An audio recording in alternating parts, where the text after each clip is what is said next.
I can't believe it's the end of 2023. 2023, all wrapped up, you guys. Got a lot of projects done this year. Yeah, it had its highs and its lows, 2023. We'll give you guys a little bit of a recap of our year in review. Yeah. Although some viewers might say it was a sleeper year for us, we didn't really have any major building projects like we have in past years, like building the shed or designing the retaining wall. But this was more of a year where we got to finalize smaller projects. Our log deck was finally complete with the installation of steel panels and wood railings. It was time consuming. Deck railing was time consuming. But I think cost wise, it was a good way to go. Yeah. So It was a good winter project. yeah.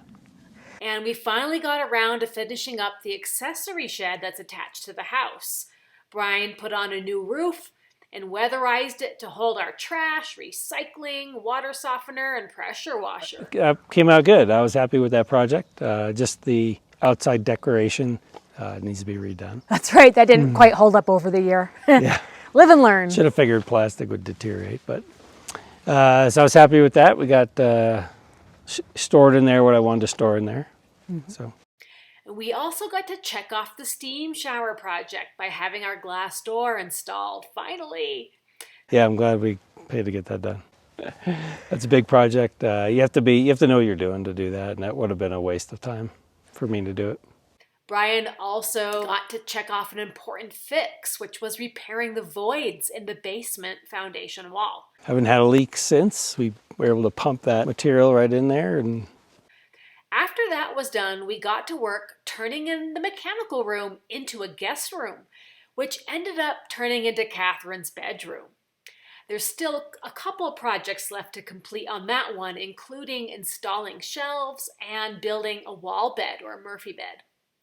the basement ceiling, you see the nasty, all the joists and stuff, floor joists from above and all the pipes and stuff. It's really, so unfinished looking that it came out really good. I'm happy with that. But 2023, looking back, was also a big year for preparation. Even though many more projects await us in the future, we had to lay the groundwork to prepare for a greenhouse build that we've got coming next spring. Got a bunch of the excavating done. Got a bunch more to do. March, April, we can get back to that. One nice thing about that side of the house is the snow melts quickly. Gets lots of sun, so when we're hitting March, they can get really warm and nice. So we can hopefully get that done early. As well as improving the drives around the property for improved access to the shed. But more than anything, I think 2023 was a year for playing with new tools and toys. It started with a chainsaw mill, which we've only just started to imagine the applications for.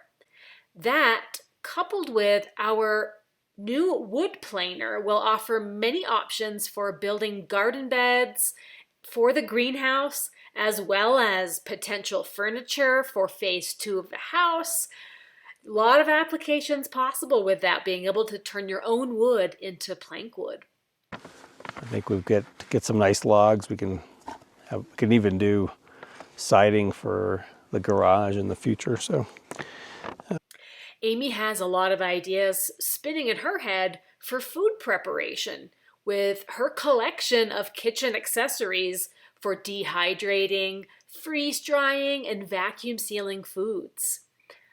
I think, though, in 2023, according to YouTube, but we think our most exciting addition was getting a Kimbo camper, which we had the chance to use quite a bit over the summertime. Although we talked about it, we didn't quite have enough time to make the customizations that we wanted to this year.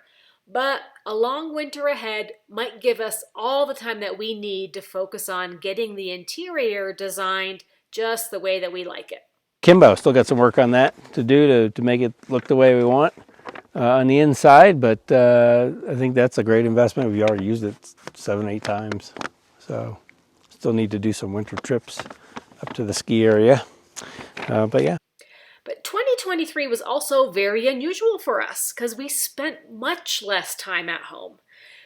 Starting in the spring, we squeezed in a trip down to New Mexico as well as Washington State to pick up the Kimbo.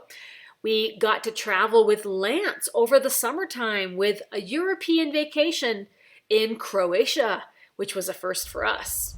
And then we spent several weekends away from home, out of town, as we traveled for art shows and our new camper. But we certainly didn't have as much to show on YouTube of work that we did around the house, but we sure had a lot of fun and got to get out probably for the first time since building our home. That was probably the least amount of time that we spent at home in the summer. And then we had a really big change to our household this fall when Catherine decided to move in with us. So she's been enjoying acclimating to Colorado and working at the area ski resort and casino. So that brings us to looking ahead to 2024. What does 2024 have in store for us? Well, we've already been talking about it already. We knew that with the camper edition, we were going to be traveling more, getting out more, make a few weekend trips to get out then. But Amy definitely gave herself quite a few more activities to keep her busy over the summer as well. In addition to the blossoming art business, she's getting excited for food preservation projects in anticipation for the greenhouse edition coming, even practicing the green thumb with some hydroponics. And since the art business is dependent on blooming flowers, she might try to see if it's possible to grow flowers hydroponically over the wintertime. And Brian is interested in finishing up the basement by adding more attractive flooring. So the ceiling's done, but we've definitely thought of many ways to do the floor. But since it's just not practical to move everything out of the basement to do an epoxy or leveling agent, Brian is deciding to stay on with the idea of a click lock flooring along with grinding down the seams. 2023 had its share of ups and downs. For the first time in 12 years of beekeeping, Amy lost all of her hives in one season. It was a good run, not losing any for 5 years in a row, but 2023 winter and spring had a different fate for the bees. She's currently undecided about starting over next year. But despite the major loss, Amy had a stellar year in her debut art business. She had over a dozen shows and made over 500 pieces of unique art. And she could barely keep up with the demand. By the time the holiday season had wrapped up, she tallied over 450 sales, which completely was mind-blowing. She's eagerly planning our 2024 art show season, which will include many events in the Colorado mountains. And we also had to say goodbye to a beloved member of the family this month. Catherine's dog Stella was diagnosed with an aggressive lymphoma in early October, and despite chemotherapy intervention, the disease spread so quickly we were all in shock to have to say goodbye just over a week ago. We're comforted that she was able to spend her remaining time in dog heaven on earth at our homestead with regular walks in the woods and a newfound companionship with Vigo. But we continue to look ahead, knowing that we're already making so many memories with our mountain homestead. The highs and the lows of a life exist everywhere, even in beautiful places like this. Well, guys, that was our 2023. And we look forward to 2024 and A lot of stuff to keep us busy. We're glad you guys are along for the ride. We're happy to share all of our stories with you. We'll see you in the new year. bye-bye.